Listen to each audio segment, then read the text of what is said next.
going to show you the technique that I found cured my misophonia. So I am going to make a sound and then you're going to repeat that sound back as perfectly as you can. Okay, let's begin.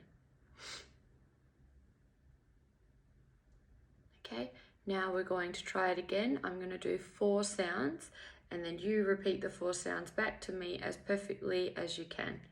So before we begin, we'll just imagine that you're in a setting like, on a train, or you're at work, at yoga, and some annoying person is there and triggering your misophonia by like making a repetitive sound. So some things that trigger me are people eating with their mouth open, people clearing their throat, people sniffing, and for me this can be, like torture.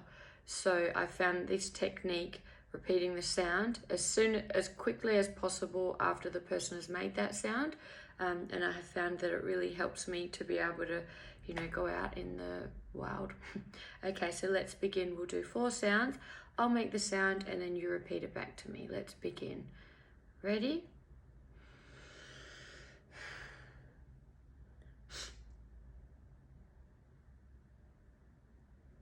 Now I'm going to do another sound.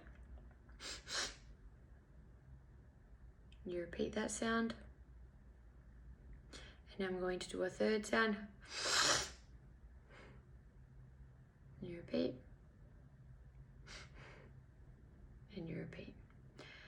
Something that I've only recently learned is a lot of the time if someone's making a repetitive sound, sometimes it can be actually a form of Tourette's. So as much as it really annoys you, they can't help it either. So some members of my own family make like the most annoying fucking noises. Another one could be clearing your throat. So, or clicking a pen, anything repetitive like that that can send me into like a complete, shutdown, like panic attack. Another strategy is just like light taps on your skin. So if you can feel your stomach and, your blood pressure rising, this technique doesn't actually work for me, but it's something that I have found a lot of people have mentioned that works. Okay, so now we're going to do another exercise where you can repeat after me. So imagine you're in a social setting, like you're at work and someone's making a really annoying noise and you want to kill them. So what you can do to manage the situation is repeat the sound. So we'll begin. I'm going to do 4 sounds, and if you can repeat them back as perfectly as possible to the noise that I make.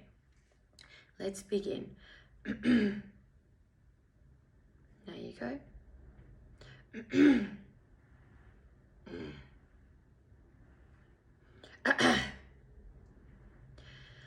And so another thing that's really good about this technique is sometimes if the person does have Tourette's or they're just being a bit gross because they've got like really terrible personal hygiene or whatever it might be, by you repeating that sound back to them, it makes them aware of the fact that they're making that sound and how it sounds. And so, I found like if I go to yoga and things like that, someone might come in the entire session every 20 to 25 seconds, they go, and it really, really makes me have like a fright response.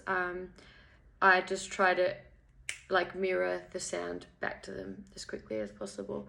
So this could also work in a setting where someone's clicking a pen. So they go click, click, click, click, click, and it annoys the fuck out of me. So I go, excuse me, can I please borrow your pen? I take the pen off them and count out loud. 1, click, 2, 3, and they'll be like, what are you doing? And I'll actually say to them, I have autism. The sound of you clicking that pen is making me feel really bad inside. It's like the type of feeling that you would get when you get flashed by a speed camera. Every time you click that pen, that's how I'm feeling. And so a coping mechanism that I do is I repeat the sound. So that's why I'm clicking the pen now. And then when I finish my 10 clicks, I give it back to them. And then they just look at you like you're a weirdo, but at least then they're aware of the fact that like you're suffering. And so, I think that the more people that talk about these types of things, I'm hoping the more it's sort of easier for people like us to exist and, have a life where we're contributing to society without like, being really distant from other people. So yeah, if you have any other strategies that have worked for you, please let me know. And I just want you to know you're not alone. You're not the only person that feels like this. It's going to be okay.